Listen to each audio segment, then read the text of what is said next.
नमस्कार साथियों, मैं आज पुनः आपके सामने एक अत्यंत महत्वपूर्ण सेट के साथ उपस्थित हुआ हूं, जिसमें 50 एमसीक्यू का सॉल्यूशन डिस्कस करूंगा, ताकि आने वाले एग्जाम में आपको मददगार साबित हो। तो पहला क्वेश्चन है, किस राज्य की सिमलीपाल काई चटनी, लाल चींटियों की चटनी को जीआई टैग मिला है? तो किस राज्य की सिमलीपाल काई चटनी, लाल चींटियों की चटनी को जीआई टैग मिला है? तो आंसर हो जाएगा उड़ीसा। ऑप्शन सी हो जाएगा उड़ीसा। जीआई टैग के बारे में बताऊं दोस्तों, तो जीआई टैग का मतलब होता है जियोग्राफिकल इंडिकेशन। जियोग्राफिकल इंडिकेशन अर्थात भौगोलिक संकेतक। जीआई टैग चेन्नई में एक इसका हेडक्वार्टर है, ऑफिस है, यहीं से जीआई टैग प्रदान किया जाता है। किसी भी प्रोडक्ट को पहले चेन्नई में रजिस्ट्रेशन कराना रहता है, इसके बाद जीआई टैग प्रदान किया जाता है। तो नेक्स्ट क्वेश्चन है, बाल गंगाधर तिलक को किसने भारतीय अशांति का जनक कहा था? तो आंसर हो जाएगा वेलेंटाइन सिरोल। वेलेंटाइन सिरोल, ऑप्शन ए हो जाएगा वेलेंटाइन सिरोल। नेक्स्ट क्वेश्चन है, किस लोकसभा का कार्यकाल 6 वर्षों का रहा था? किस लोकसभा का कार्यकाल 6 वर्षों का रहा था? तो आंसर हो जाएगा 5वीं लोकसभा का कार्यकाल 6 वर्षों का रहा था। 5वीं लोकसभा का कार्यकाल 1971 से 1977 ईस्वी तक रहा था। इस समय प्राइम मिनिस्टर इंदिरा गांधी थी। इंदिरा गांधी थी। नेक्स्ट क्वेश्चन है, लोकसभा के कम से कम कितने सत्र बुलाए जाते हैं? लोकसभा के कम से कम कितने सत्र बुलाए जाते हैं? तो आंसर हो जाएगा वर्ष में 2 बार। वर्ष में कम से कम 2 बार। ऑप्शन बी हो जाएगा वर्ष में कम से कम 2 बार। नेक्स्ट क्वेश्चन है, प्रथम अभिनेत्री जो राज्यसभा के लिए नामांकित की गई थी। प्रथम अभिनेत्री जो राज्यसभा के लिए नामांकित की गई थी, तो आंसर हो जाएगा नरगिस दत्त। Option C Nargis Dutt. नरगिस दत्त के बारे में बताऊं, तो इनका राज्यसभा में सिलेक्शन 1980 में हुआ था और 1981 तक रहा था। नेक्स्ट क्वेश्चन है, लोकसभा की प्रथम महिला अध्यक्ष कौन बनी थी? लोकसभा की प्रथम महिला अध्यक्ष कौन बनी थी? तो आंसर हो जाएगा मीरा कुमार। ऑप्शन ए हो जाएगा मीरा कुमार। ये सासाराम सासाराम सासाराम संसदीय सीट से ये 2 बार सांसद रही थी और ये लोकसभा अध्यक्ष के पद पर ये 2009 से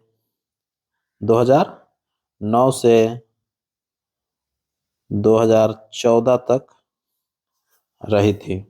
2009 से 2014 ईस्वी तक रही थी। सासाराम संसदीय सीट से इनके पिताजी जगजीवन राम 8 बार सांसद रहे थे। नेक्स्ट क्वेश्चन है, किस सुल्तान ने कुतुब मीनार की 5वीं मंजिल का निर्माण करवाया था? किस सुल्तान ने कुतुब मीनार की 5वीं मंजिल का निर्माण करवाया था? तो आंसर हो जाएगा फिरोज शाह तुगलक।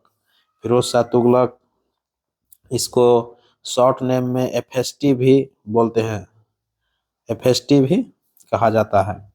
इनका कार्यकाल था 1351 से 1388 ईस्वी तक रहा था। 1351 से 1388 ईस्वी तक। इन्होंने चांदी के सिक्के भी जारी किए थे।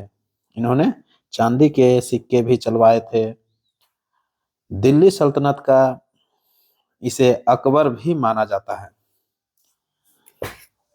बहुत ही उदारवादी शासक होने के कारण इन्हें दिल्ली सल्तनत का अकबर भी कहा जाता है। नेक्स्ट क्वेश्चन है, मुगल काल में सेना का सर्वोच्च अधिकारी कौन होता था? मुगल काल में सेना का सर्वोच्च अधिकारी कौन होता था? तो आंसर हो जाएगा मीर बख्शी। ऑप्शन डी हो जाएगा मीर बख्शी। नेक्स्ट क्वेश्चन है, भारत एवं चीन के बीच कौन सी अंतर्राष्ट्रीय सीमा रेखा है? भारत एवं चीन के बीच कौन सी अंतर्राष्ट्रीय सीमा रेखा है? तो आंसर हो जाएगा Mac Mohan. Option A Mac Mohan. Next question है, किस तापमान पर पानी का घनत्व अधिकतम होता है? किस तापमान पर पानी का घनत्व अधिकतम होता है? तो आंसर हो जाएगा ऑप्शन सी 4 डिग्री सेंटीग्रेड पर, 4 डिग्री सेल्सियस पर।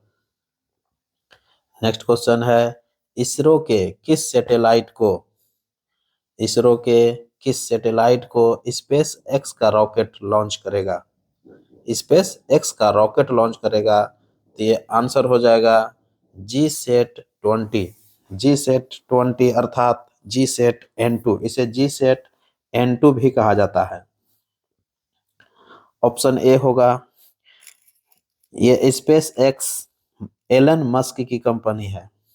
स्पेस एक्स एलन मस्क की कंपनी है। स्पेस एक्स का एक रॉकेट है फाल्कन 9। फाल्कन 9 के द्वारा GSAT-20 को लॉन्च करेगा। फाल्कन 9 के द्वारा GSAT-20 को लॉन्च करेगा।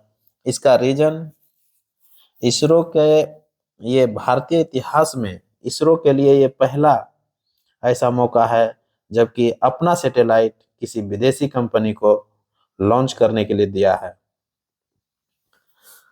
तो इसका रीजन यह रहा कि GSAT-20 का जो वजन है वो 4700 किलोग्राम है।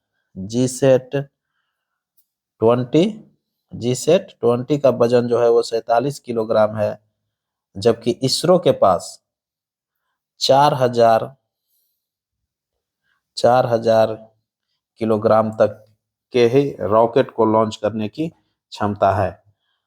आगे इन्होंने इसरो भी हैवी वजन वाले रॉकेट को लॉन्च करने का प्लान विकसित कर रहा है ताकि आने वाले समय में बड़ा से बड़ा हैवी रॉकेट को लॉन्च किया जा सके। तो GSAT-20 जो है ये क्या है? टेलीकम्युनिकेशन सैटेलाइट है। GSAT-20 है टेलीकम्युनिकेशन सैटेलाइट है। नेक्स्ट क्वेश्चन है, वर्ष 1937 ईस्वी में किन दो राज्यों में गैर कांग्रेसी मंत्रिमंडल बने थे? वर्ष 1937 ईस्वी में किन दो राज्यों में गैर कांग्रेसी मंत्रिमंडल बने थे? तो आंसर हो जाएगा बंगाल एवं पंजाब। आंसर हो जाएगा बंगाल एवं पंजाब। 1937 ईस्वी में कुल 11 प्रांतों में चुनाव हुआ था। नेक्स्ट क्वेश्चन है, चंद्रमा के पिछले भाग बैक साइड की फोटो कौन लिया था? चंद्रमा के पिछले भाग अर्थात पार्श्व भाग बैक साइड की फोटो कौन लिया था? तो आंसर हो जाएगा लूना तृतीय। ऑप्शन ए हो जाएगा लूना तृतीय। नेक्स्ट क्वेश्चन है, सर्वप्रथम इलेक्ट्रॉनिक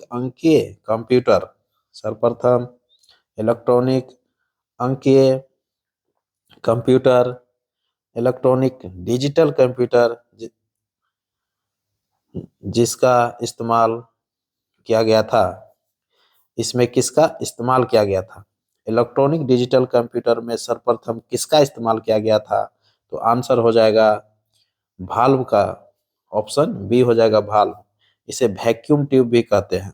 भाल्व को वैक्यूम ट्यूब भी कहते हैं। इसलिए नेक्स्ट क्वेश्चन है, कांच ग्लास क्या है? कांच क्या है? तो आंसर हो जाएगा अतिशीतित द्रव है। कांच क्या है? अतिशीतित द्रव है। इसे सुपर कूल्ड लिक्विड भी बोलते हैं। सुपर कूल्ड लिक्विड भी बोलते हैं। नेक्स्ट क्वेश्चन है, सीमेंट बनाने में किसका इस्तेमाल होता है? सीमेंट बनाने में किसका इस्तेमाल होता है? तो आंसर हो जाएगा मृत्तिका एवं चूना पत्थर। मृत्तिका एवं चूना पत्थर को क्ले एंड लाइम स्टोन भी बोलते हैं। क्ले एवं लाइम स्टोन भी कहते हैं। नेक्स्ट क्वेश्चन है, भारत के उत्तरी मैदान की मृदा सामान्यतः कैसे बने हैं? भारत के उत्तरी मैदान की मृदा सामान्यतः कैसे बने हैं? तो आंसर हो जाएगा तलोच द्वारा। ऑप्शन ए हो जाएगा तलोच द्वारा। तलोच द्वारा मीन्स हो गया by sedimentation. By sedimentation. Sedimentation. Sedimentation. Next question है, किन देशों को एशियाई टाइगर्स के नाम से जाना जाता है? किन देशों को एशियाई टाइगर्स के नाम से जाना जाता है? तो आंसर हो जाएगा ऑप्शन ए हांगकांग, सिंगापुर, दक्षिण कोरिया, ताइवान। ये चारों कंट्री बहुत ही विकसित कंट्री है। एशिया में ये चार कंट्री जो है सबसे ज्यादा विकसित कंट्री है। इसीलिए अधिकतम विकसित, अत्यधिक विकसित कंट्री होने के कारण ये एशियन टाइगर्स के नाम से जाना जाता है। ये चार कंट्री है, हांगकांग, सिंगापुर, दक्षिण कोरिया, ताइवान, जिसे हम एशियन टाइगर्स के नाम से जानते हैं। नेक्स्ट क्वेश्चन है, कौन सा नदी डेल्टा नहीं बनाता है? कौन सा नदी डेल्टा नहीं बनाता है? तो आंसर हो जाएगा नर्मदा, ताप्ती। नर्मदा, ताप्ती, साबरमती, यमुना, पेरियार। ये नदियां जो है डेल्टा नहीं बनाती है। डेल्टा नहीं बना करके ये जो है ना एस्चुरी का निर्माण करती है। क्या बनाती है? एस्चुरी। एस्चुरी का निर्माण करती है। नेक्स्ट क्वेश्चन है, दुनिया का सबसे स्वच्छ नदी कौन है? दुनिया का सबसे स्वच्छ नदी कौन है? तो आंसर हो जाएगा टेम्स। ऑप्शन हो जाएगा बी, टेम्स नदी। टेम्स नदी ये इंग्लैंड में बहती है। लंदन जो है ये टेम्स नदी के किनारे ही बसा है। लंदन टेम्स नदी के किनारे बसा है। नेक्स्ट क्वेश्चन है, जापान के साम्राज्यवाद का सबसे पहला शिकार कौन हुआ था? जापान के साम्राज्यवाद का सबसे पहला शिकार कौन हुआ था? तो आंसर हो जाएगा चीन। ऑप्शन डी हो जाएगा चीन। नेक्स्ट क्वेश्चन है, किस आंदोलन के दौरान गांव तक राष्ट्रीय संदेश पहुंचाने के लिए जादुई लालटेन काम में लाई जाती थी? जादुई लालटेन काम में लाई जाती थी। तो आंसर हो जाएगा ऑप्शन सी, सविनय अवज्ञा आंदोलन। सविनय अवज्ञा आंदोलन। नेक्स्ट क्वेश्चन है, सविनय अवज्ञा आंदोलन के बारे में बताऊं दोस्तों, तो ये 1930 ईस्वी में चलाया गया था। 1930 ईस्वी में चलाया गया था गांधी जी के द्वारा। नेक्स्ट क्वेश्चन है, हिंदुस्तान के नक्शे तैयार करने का कार्य रॉबर्ट क्लाइव ने किसे दिया था?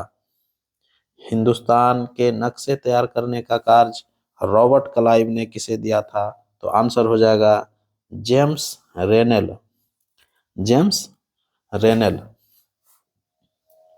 नेक्स्ट क्वेश्चन है, गीली सड़क पर वाहनों से टपकती तेल की बूंदों का रंगीन दिखाई पड़ना किसके कारण संभव होता है? आप देखे होंगे दोस्तों कि वाहनों से जो है जब टपकती हुई तेल गीली सड़क पर गिरती है तो वो रंगीन दिखाई देता है। इसका कारण जो होता है वो व्यतिकरण होता है। इसका कारण क्या होता है? व्यतिकरण होता है। तो ऑप्शन डी हो जाएगा प्रकाश का व्यतिकरण। प्रकाश का व्यतिकरण। नेक्स्ट क्वेश्चन है, त्रिविमीय चलचित्र 3D किस घटना पर आधारित है? त्रिविमीय चलचित्र 3D किस घटना पर आधारित है? तो आंसर हो जाएगा ध्रुवन, प्रकाश के ध्रुवन पर आधारित है। ये ऑप्शन डी हो जाएगा। नेक्स्ट क्वेश्चन है होलोग्राफी, होलोग्राम का चमकना, होलोग्राफी, होलोग्राम का चमकना किस घटना पर आधारित है? होलोग्राफी, होलोग्राम का चमकना भी ये प्रकाश के ध्रुवन पर आधारित होता है। तो आप देखे होंगे दोस्तों कि किताब पर या तो किसी भी वस्तु पर होलोग्राम लगा हुआ रहता है और वो चमकता है, तो इसका प्रकाश के ध्रुवन के कारण ही चमकता है। नेक्स्ट क्वेश्चन है कौन सा कथन वो सत्य है? कौन सा कथन वो सत्य है? तो इसको सभी ऑप्शन को हमें देखना होगा दोस्तों। तो पहला ऑप्शन है ध्रुवन की घटना केवल प्रकाश की तरंगों में होती है, तो बिल्कुल सही है। ध्रुवन की घटना केवल प्रकाश की तरंगों में होती है, तो बिल्कुल सही ऑप्शन है। नेक्स्ट ऑप्शन है प्रकाश अनुप्रस्थ तरंगे है, सही एकदम ऑप्शन है ये। प्रकाश क्या है? अनुप्रस्थ तरंगे हैं। तीसरा ऑप्शन है ध्वनि अनुदैर्घ्य तरंग है, बहुत ही सही आंसर है ये, ध्वनि अनुदैर्घ्य तरंग है। ऑप्शन डी देख रहे हैं ध्वनि की गति सभी माध्यम में समान होती है, तो ध्वनि की गति सभी माध्यम में समान नहीं होती है, यही गलत है। तो आंसर क्या हो जाएगा? ऑप्शन डी हो जाएगा, ध्वनि की गति सभी माध्यम में समान होती है, जबकि हम लोग जानते हैं कि ध्वनि की गति जो होता है सभी माध्यम में डिफरेंट होता है, अलग अलग होता है। जैसे कांच में अलग होता है, पानी में अलग होता है, सभी माध्यम में ध्वनि की गति क्या होता है? अलग अलग होता है, इसलिए ऑप्शन डी हो जाएगा।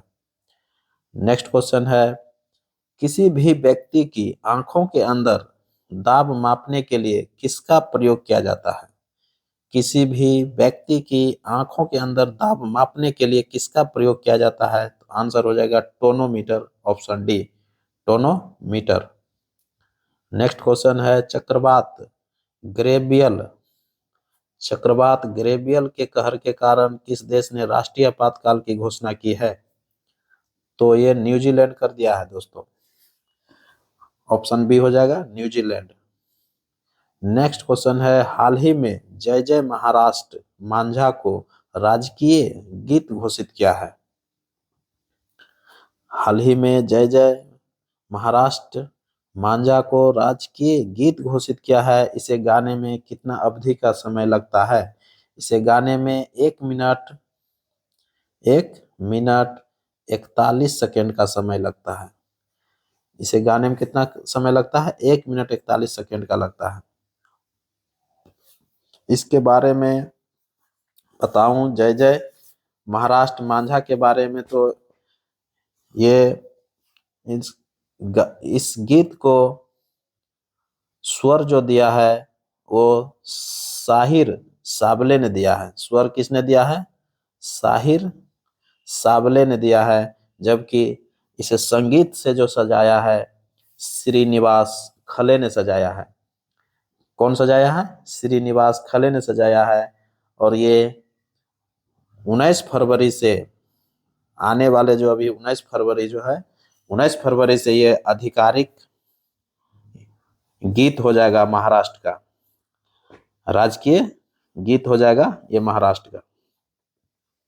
नेक्स्ट क्वेश्चन है अशोक के किस अभिलेख से यह पुष्टि होता है? अशोक के किस अभिलेख से यह पुष्टि होता है कि गौतम बुद्ध का जन्म लुम्बिनी में हुआ था? तो गौतम बुद्ध का जन्म लुम्बिनी में हुआ था, ये रुम्नी देई स्तंभ अभिलेख से हमें ये प्रमाण मिलता है कि गौतम बुद्ध का जन्म जो हुआ था वो लुम्बिनी में हुआ था। और लुम्बिनी में कब हुआ था? 563 ईसा पूर्व में हुआ था, 563 ईसा पूर्व में हुआ था। ये रुम्नी देई स्तंभ अभिलेख से हमें जानकारी मिलता है। ये लुम्बिनी कहाँ है? तो ये नेपाल में पड़ता है।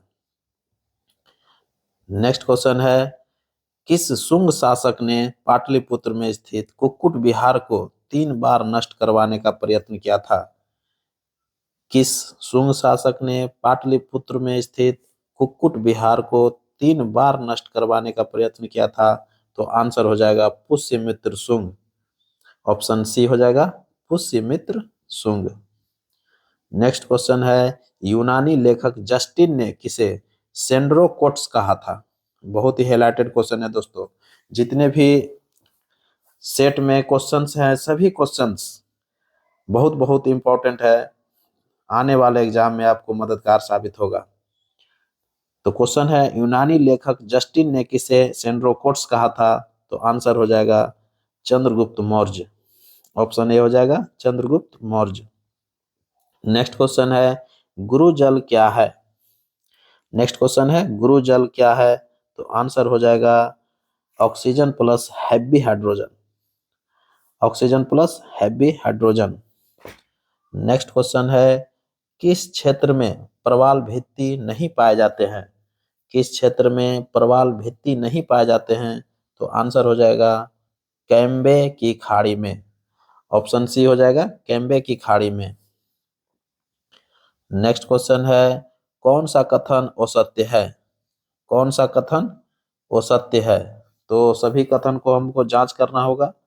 पहला कथन है, अंतिम मौर्य शासक बृहद्रथ की हत्या उसके प्रधान सेनापति पुष्यमित्र शुंग ने कर दिया था। बिल्कुल सही ऑप्शन है ये। दूसरा ऑप्शन है, अंतिम शुंग राजा देवभूति की हत्या उसके ब्राह्मण मंत्री वासुदेव कन्नब ने की और राज सिंहासन हत्या लिया था। एकदम बिल्कुल सही ऑप्शन है ये। तीसरा ऑप्शन है, कन्नब राजवंश की राजधानी मथुरा थी। नहीं, कन्नब वंश की राजधानी जो थी वो पाटलिपुत्र थी। कहाँ था? वो पाटलिपुत्र में था, इसलिए ऑप्शन सी गलत हो गया। ऑप्शन डी देख लेते हैं। सातवाहनों ने सर्वाधिक शीशे के सिक्के जारी किए थे। बिल्कुल सही ऑप्शन है। तो आंसर क्या हो जाएगा इसका? ऑप्शन सी हो जाएगा। कन्नब वंश की राजधानी मथुरा थी, यही ऑप्शन गलत है, जबकि हम लोग जानते हैं कि कन्नब वंश की राजधानी कहाँ थी? वो पाटलिपुत्र में था। नेक्स्ट क्वेश्चन है, भारत में सर्वाधिक बड़ी जनजाति कौन है? भारत में सर्वाधिक बड़ी जनजाति कौन है? तो आंसर हो जाएगा भील। ऑप्शन ई हो जाएगा भील। भारत की कुल एसटी जनसंख्या की, जनजातियों की संख्या की, एसटी जो कुल जनसंख्या है उसका 38% जो है वो भील जनजाति का है। इसलिए भारत में सर्वाधिक बड़ी जनजाति जो है वो भील जनजाति ही है। ऑप्शन ई होगा। नेक्स्ट क्वेश्चन है, जूट किस प्रकार का फसल है? जूट किस प्रकार का फसल है? तो आंसर हो जाएगा खरीफ फसल है। ऑप्शन बी हो जाएगा खरीफ फसल। नेक्स्ट क्वेश्चन है, बंगाल में मुस्लिम पुनर्जागरण का पिता किसे माना जाता है? बंगाल में मुस्लिम पुनर्जागरण का पिता किसे माना जाता है? तो आंसर हो जाएगा नवाब अब्दुल लतीफ खान। ऑप्शन डी हो जाएगा नवाब अब्दुल लतीफ खान। नेक्स्ट क्वेश्चन है, अर्जेंटीना के घास के मैदान को क्या कहते हैं? अर्जेंटीना के घास के मैदान को क्या कहते हैं? तो आंसर हो जाएगा पंपास। ऑप्शन बी हो जाएगा पंपास। नेक्स्ट क्वेश्चन है, लोक नृत्य लावा भारत के किस राज्य से संबंधित है? लोक नृत्य लावा जो है भारत के किस राज्य से संबंधित है? तो ऑप्शन हो जाएगा इसमें लक्षद्वीप। Option C. कहाँ पर है? लक्षद्वीप में है। नेक्स्ट क्वेश्चन, बिहार का पहला global warming reduction centre, Bihar का पहला ग्लोबल वार्मिंग रिडक्शन सेंटर कहाँ स्थापित किया गया है? तो बिहार का पहला ग्लोबल वार्मिंग रिडक्शन सेंटर जो है वो मगध महिला कॉलेज में पटना में स्थापित किया गया है। मगध महिला कॉलेज पटना। नेक्स्ट क्वेश्चन है, भारत के सबसे लंबे 100 फीट की स्लीपिंग बुद्धा की मूर्ति कहाँ बनाया गया है? स्लीपिंग बुद्धा की मूर्ति कहाँ बनाया गया है? तो आंसर हो जाएगा बोध गया। भारत के सबसे लंबी 100 फीट की स्लीपिंग बुद्धा की मूर्ति है। कहाँ बनाया जा रहा है ये? बोध गया में। नेक्स्ट क्वेश्चन है, कूका आंदोलन किसने चलाया था? कूका आंदोलन किसने चलाया था? तो आंसर हो जाएगा गुरु राम सिंह ने। ऑप्शन डी हो जाएगा गुरु राम सिंह। गुरु राम सिंह ये पंजाब में कुक आंदोलन चलाया था। कहाँ चलाया था? पंजाब में चलाया था और 1872 में चलाया था। कब चलाया था? 1872 में। इस समय भारत का वायसराय जो था वो नॉर्थ ब्रुक था। कौन था? North book. तो कुक आंदोलन किसने चलाया था? गुरु राम सिंह ने चलाया था। कहाँ चलाया था? पंजाब में 1872 ईस्वी में। इस समय जो था भारत का जो वायसराय थे वो नॉर्थ ब्रुक थे। नेक्स्ट क्वेश्चन है, अकबर के किस दरबारी विद्वान ने अथर्ववेद का संस्कृत से फारसी में अनुवाद किया था? अकबर के किस दरबारी विद्वान ने अथर्ववेद का संस्कृत से फारसी में अनुवाद किया था? तो इसका आंसर हो जाएगा हाजी इब्राहिम सरहिंदी। ऑप्शन डी हो जाएगा हाजी इब्राहिम सरहिंदी। अकबर के काल का बात करूं तो अकबर के काल को फारसी साहित्य का पुनर्जागरण का काल कहा गया है। फारसी साहित्य के पुनर्जागरण का काल कहा गया, इसलिए कहा गया है क्योंकि अकबर के समय बहुत बहुत बड़ा बड़ा ग्रंथ को जो है वो फारसी में अनुवाद किया जा रहा था। सभी बड़े बड़े ग्रंथों का फारसी में अनुवाद किया गया। यही यही कारण रहा कि अकबर के काल को फारसी साहित्य का पुनर्जागरण काल कहा गया। नेक्स्ट क्वेश्चन है, गोल्डन धान में सर्वाधिक मात्रा में होता है। गोल्डन धान में सर्वाधिक मात्रा में विटामिन ए होता है। क्या होता है? विटामिन ए होता है। नेक्स्ट क्वेश्चन है, फलों का अध्ययन क्या कहलाता है? फलों का अध्ययन क्या कहलाता है? तो आंसर हो जाएगा पोमोलॉजी। पोमोलॉजी। नेक्स्ट क्वेश्चन है, केंद्रीय हिंदी समिति का अध्यक्ष कौन होता है? केंद्रीय हिंदी समिति का अध्यक्ष कौन होता है? तो आंसर हो जाएगा प्राइम मिनिस्टर। ऑप्शन सी हो जाएगा प्रधानमंत्री। नेक्स्ट क्वेश्चन है, पीतल किसका मिश्र धातु है?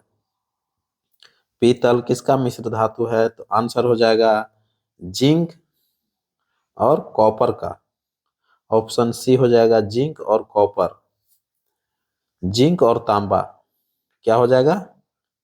जिंक प्लस तांबा। पीतल किसका मिश्र धातु है? जिंक प्लस तांबे का है। नेक्स्ट क्वेश्चन है, भ्रूण को भोजन किस माध्यम से प्राप्त होता है? भ्रूण को भोजन किस माध्यम से प्राप्त होता है? बहुत हाईलाइटेड क्वेश्चन है।